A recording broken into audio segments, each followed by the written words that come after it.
Ethan Hunt's journey in this film is different than it has been in other uh, installments of Mission Impossible, in that his past comes back to haunt him. The title Fallout refers not only to the literal meaning of nuclear fallout, but also to the fallout of all of his good intentions. What I was really interested in doing in this film was giving Ethan a more emotional journey. I think in most of the Mission Impossible films, a lot of what we know about Ethan is what other people think they know about Ethan throughout the story, and he's a bit of a mystery. And I wanted to be more inside of his head, and I wanted to feel more of his connection to the people around him. And I think that's what we've done.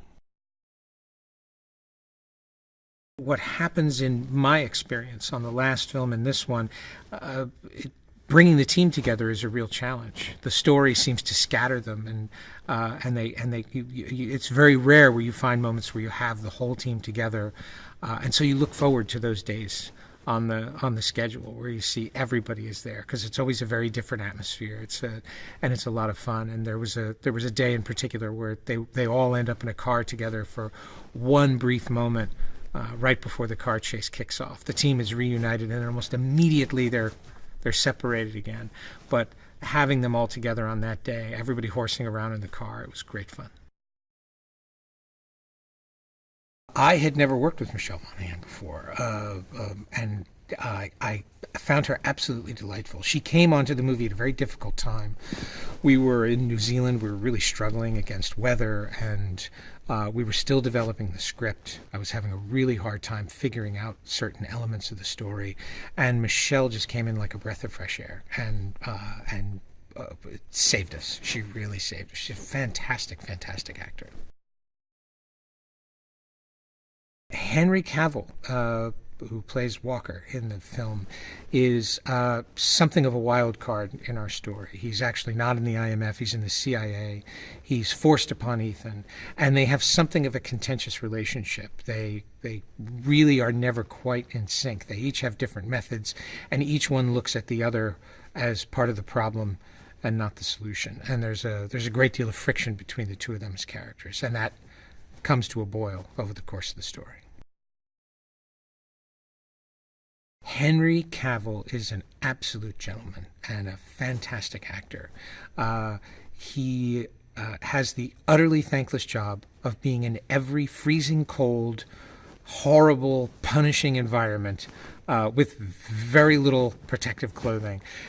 And from being in the back of a helicopter traveling at 100 miles an hour in the dead of winter in New Zealand over a glacier at 7,000 feet with nothing but a tiny little rope tied to his waist, and did it gracefully and never once complained, was always there, was always positive, always diving in head first, and he was an absolute joy to work with. A great sense of humor, too.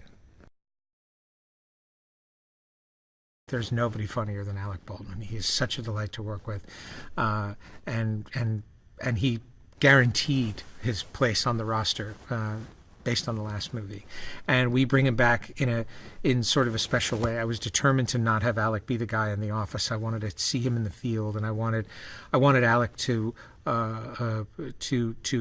be part of this action movie, and he gets a little bit of action in this film in a very unexpected way. Angela Bassett, who plays Erica Sloan. She is the new director of the CIA, having replaced Alec Baldwin, and comes to it with a very different attitude. She's ruthless, hard-charging, has no tolerance for the IMF and their games whatsoever, but at the same time is somewhat disarming in her manner. She lets the job do all the hard work for her, and I had never worked with Angela. I had only met her once before, and she was hired very late in the process. Showed up just a few days before we started shooting, and I had an absolutely fantastic time working with her. She really brings something special to the movie. Vanessa Kirby, or as we call her, New, that is her. That's her name from childhood. Plays the White Widow, who is something of an enigma in our story.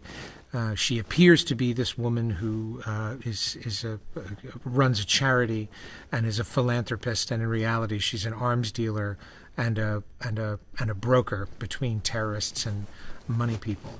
One can't really quite get a beat on her. She seems to have this really fun time being involved with all of these nefarious people, but you can't trust her.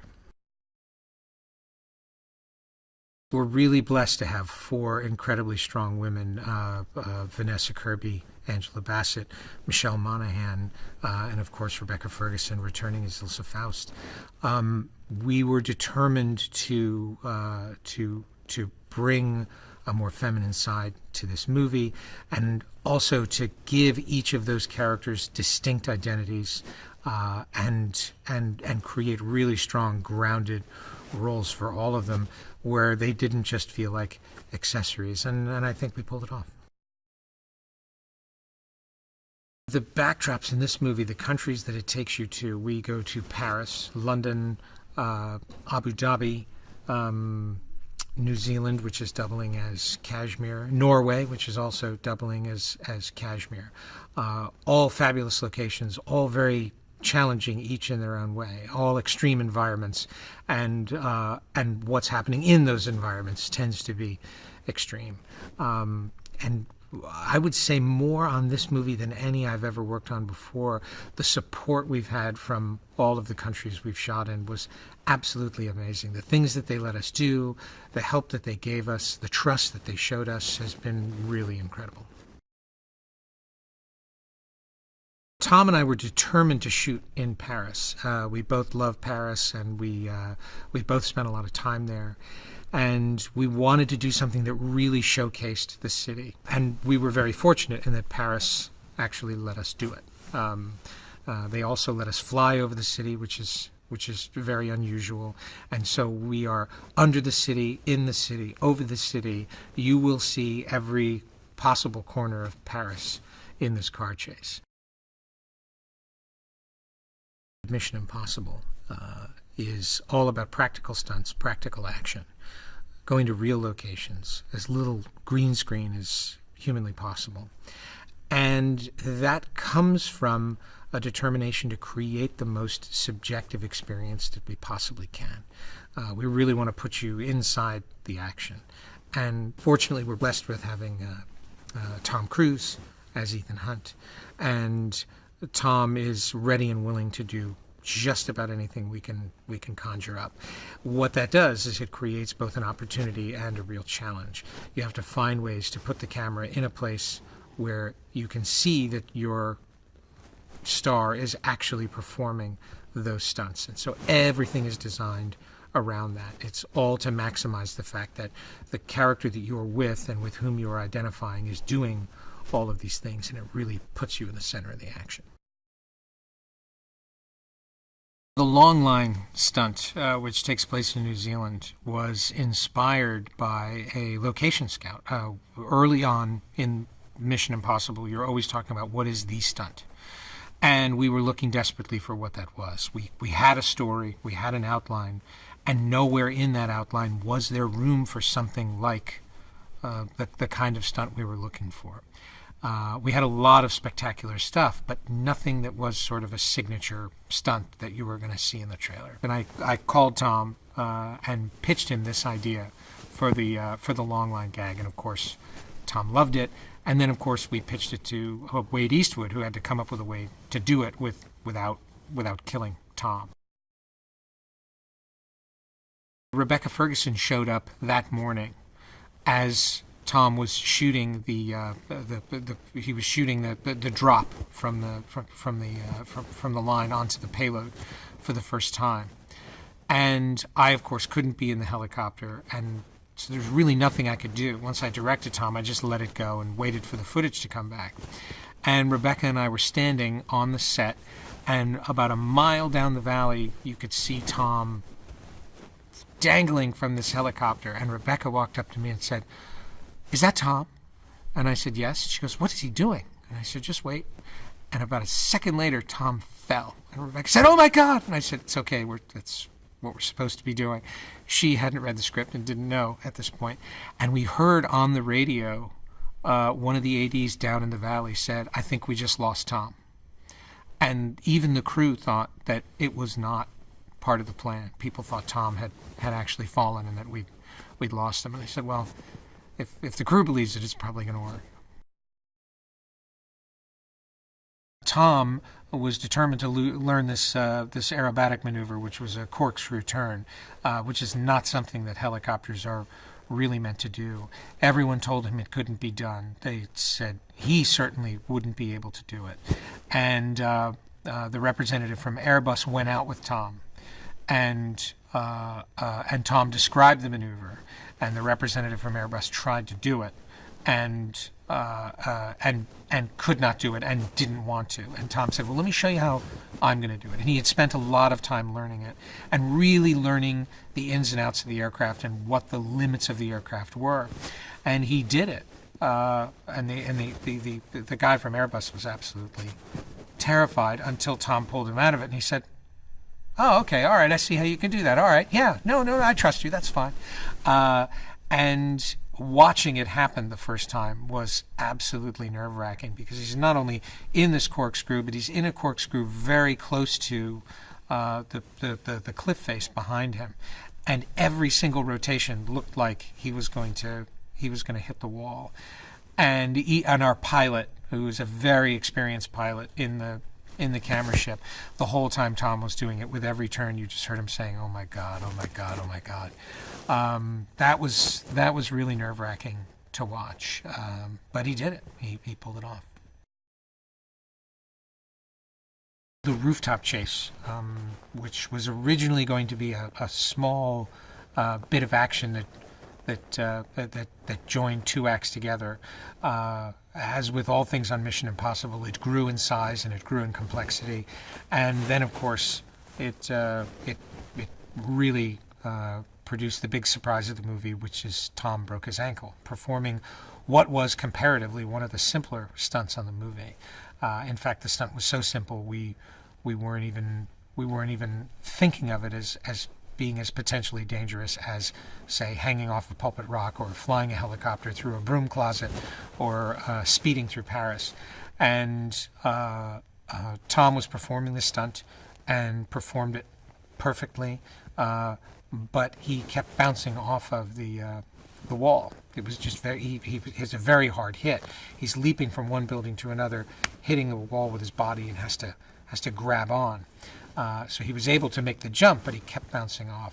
And so he adjusted his position on the last jump, and when he did, he hit his foot on the wall, and you can see the footage. It's actually really painful to watch.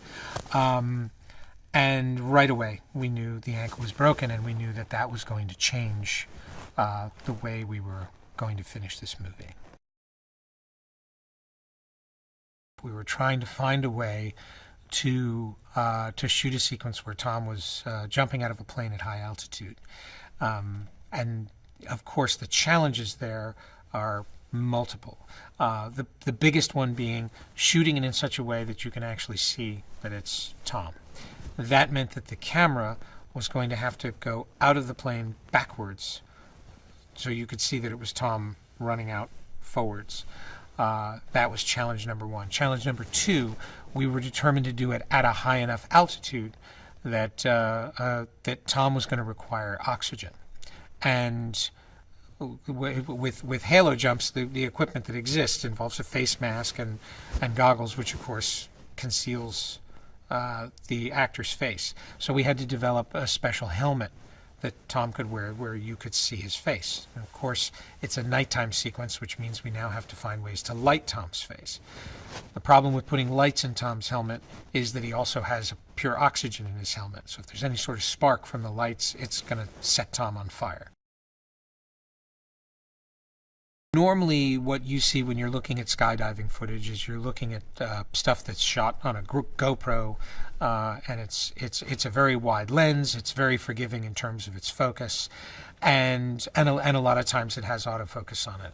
We're shooting a sequence using an actual digital film camera, a cinema camera with a manual focus lens, and we're dealing with various distances all the way from hundreds of feet away all the way up to 3 feet away from the lens, which means someone is manually focusing that camera. That meant Tom had to jump out of a plane at 25,000 feet and dive down to the camera and stop himself from going anywhere past 3 feet to the camera lens, with 2 focus pullers and with safety divers jumping out behind the camera operator who are trying to stay off camera.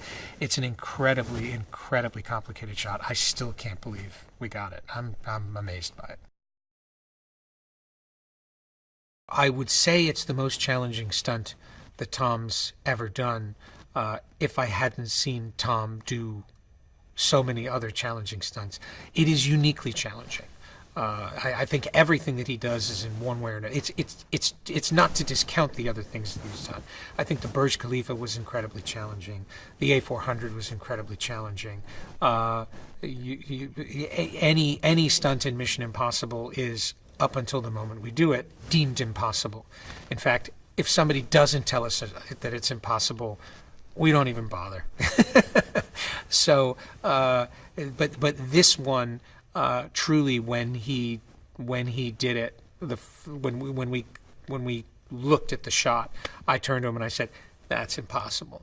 I don't know how you did that. I don't know how we pulled that off. No one will ever know how impossible that is." Being the first director to return to Mission Impossible has been something of an ironic challenge. I remember after we shot the A400 on Rogue Nation, I turned to Tom and I said, "I feel sorry for the next guy who directs one of these, because I don't know how you're going to top that."